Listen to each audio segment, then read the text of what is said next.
Hi everyone and welcome back to some more MotoGP 20 here on this channel. This is part number 15 of my career walkthrough. Now in today's episode we head to Spain and we've got the Aragon circuit today, a very challenging circuit.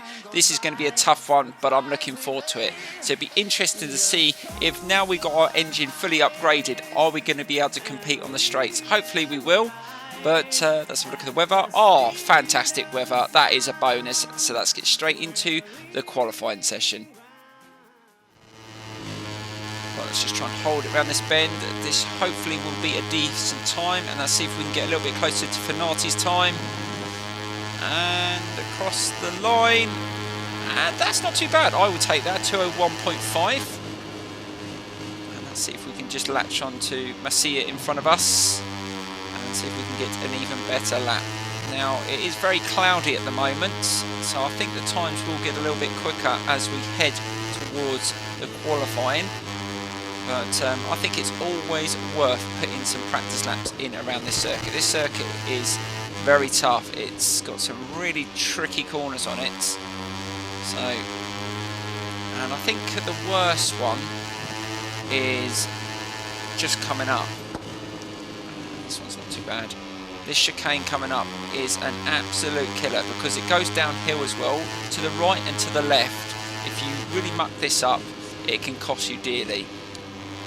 You have to pick a nice line, turn the bike over, let it slowly drop in and hopefully get a good drive into the sweeping left-hander. Now, I think on the faster bikes this is going to be a much harder challenge. I did a couple of laps around here in one of the historic modes and it was very difficult. We're actually down on the time at sector 2, but we have got some traffic in front of us. Try and get past Masia and Garcia. Well, we'll see if we can compete with them on the straights. Oh God, I'm really getting up his backside there. Just giving him a little bit of a hurry up. Pretty sure it'll be a little bit quicker in the race. And we have just managed to get a good sector 3 right. Let's see if we can get a bit of a tow. A bit of slipstream. Past Masia. Can we get past Garcia before we have to go and start braking? And now we start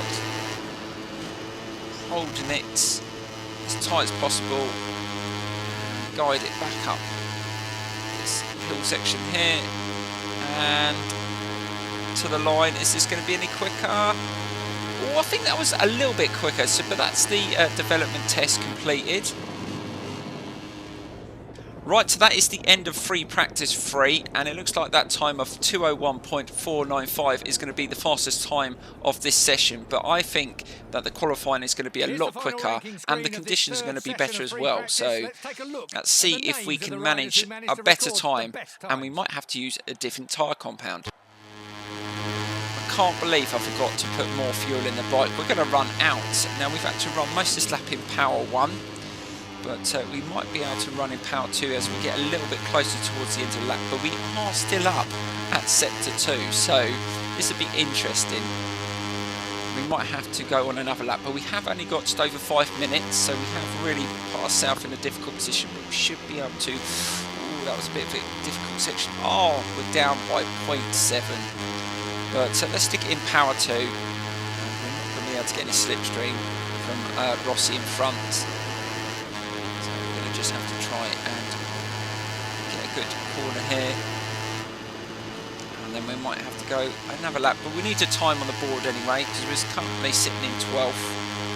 And oh, that wasn't a bad corner. That was a really good corner actually, to the line, and we hit what a final sector that was. Right, so that is the end of the session, and I'm actually going to take second position with that time. Considering we didn't run in power 2 for the entire lap, we were running out of fuel, we still managed to get second, which is unbelievable. So Masia got pole. Let's see if we can do better in the race. Welcome to the Spanish desert. We're at the Aragon circuit, where the latest race in the Moto3 class is about to start. As you can tell from the footage, we're broadcasting from the track. We're looking forward to great weather for the race. Right, let's choose our tyre compounds. Now, I thought about this. The weather is really nice, and this is a very challenging circuit, but we used the hard rear in the previous episode, and I didn't really like it. So I think I'm going to stick to what I know and go for medium. I seem to be very comfortable on these tyres, and they do last quite well. So let's get into this. Now, we'll stick the fuel in. Don't forget about that this time, especially for the race, and let's see if we can get a good start. This one is going to be a close one, I think. The final riders have taken their place on the starting grid and everything is ready to start the race. Just a few seconds to go and the lights at the Aragon track will signal the start of the race. Right, so here we go with the race in Spain around the Aragon circuit. Let's see if we can get a decent start off the line into that first corner. And that's not too bad. Now, Messia's got off really well, so let's just tuck in behind him. It's his first corner. And that's not too bad. So we didn't drop our position. Now we'll see what sort of pace Messia is going to set in this race. I think he's going to go off pretty quickly. He's done that in previous races. He did around the Misano circuit, and I struggled to keep up with him in the first couple of laps. Let's see if he does the same. Oh, that was a bit tricky through there. Oh dear, just caught the curb slightly. We've got his teammate behind us. So the Leopard Racing team is on par again today. So let's hope they don't double up on me again. Keep it tight through here. Take a lap or so to get the heat in the tyres. Messia has started really strong, and he's having a quick look over his shoulder. He's just checking where I am.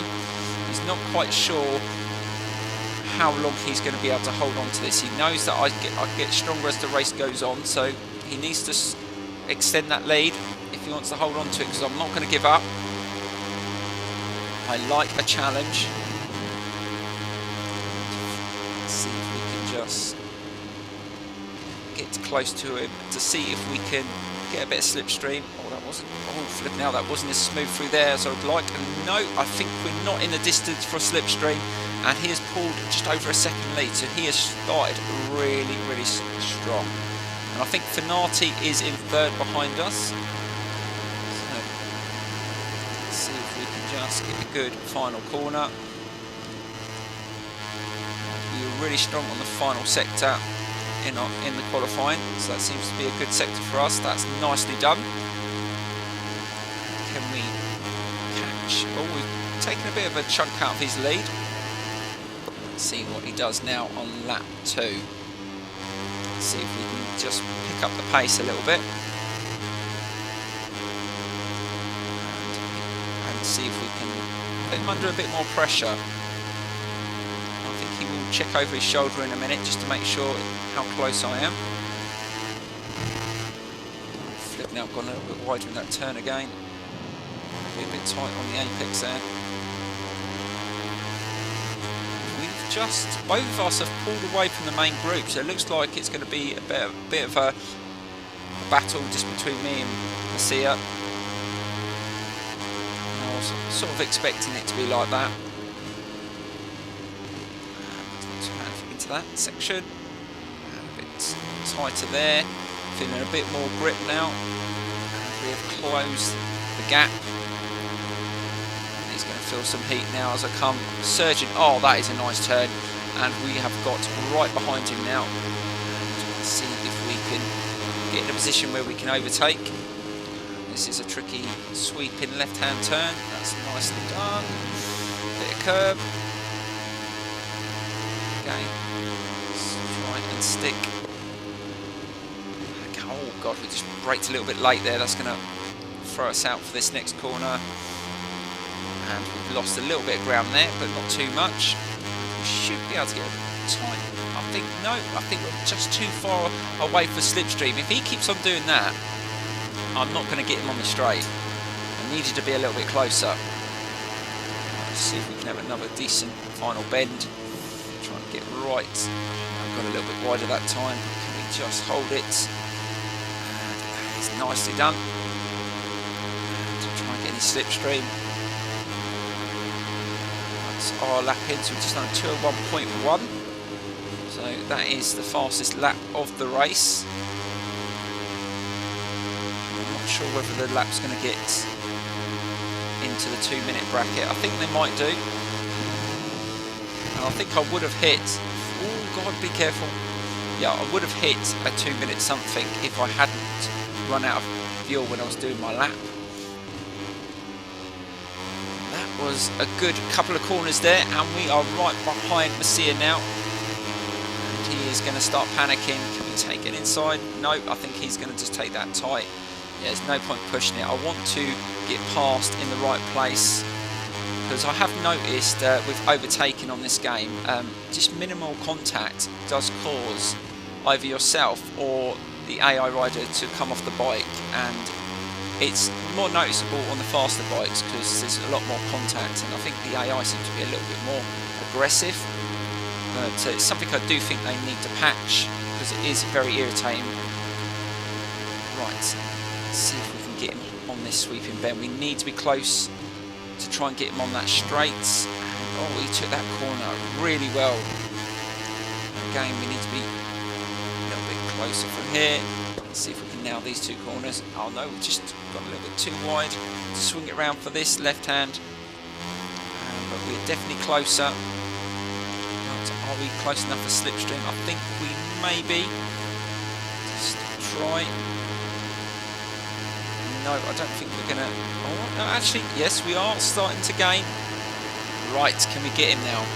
We should be able to beat him on this bend. Let's see if we can overtake in the inside. And yes! We're going to do it. We've overtaken into lap 4. We took our time, and that was a perfect place to overtake. And that was another 2:01. Still got a decent amount of fuel. So let's see what Masia's got. Is he going to come back at me? It's always frustrating for a rider when they've led for so long and then they get overtaken. They're always going to fight back. Let's get it tight through here. And this one. Hold it. And... Oh! Oh no! No! No! No! No! No! What the hell? It's... Oh, for God's sake, I hate that when that happens.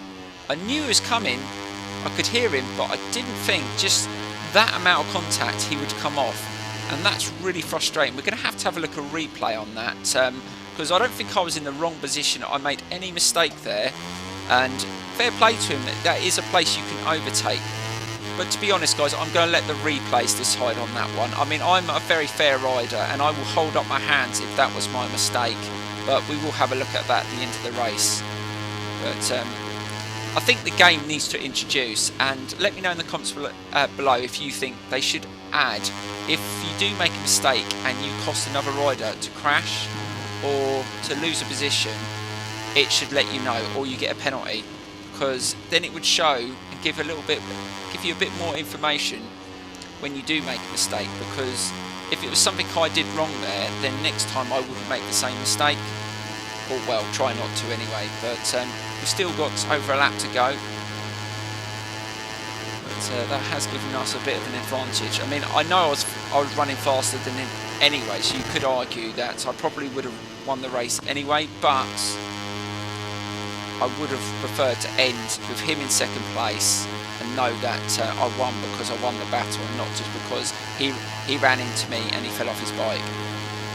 And that, understandably, was a slower race. And where is Masia? I think he has dropped right down, and he has lost a shed load of places. But his teammate's still in a good position, so let's see if we can just finish it off. But I don't think it was my line through the corner, because I was literally about the same place. See, I was there. You could argue, I think the back end of my bike might have moved around, but again, I just don't think that amount of contact should send a rider off his bike, unless he was losing control. But until we look at the replay, we're not going to know.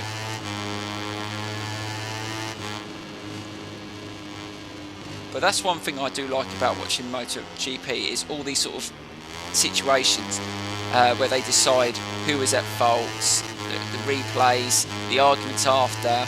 I like that. A bit of rivalry and stuff like that.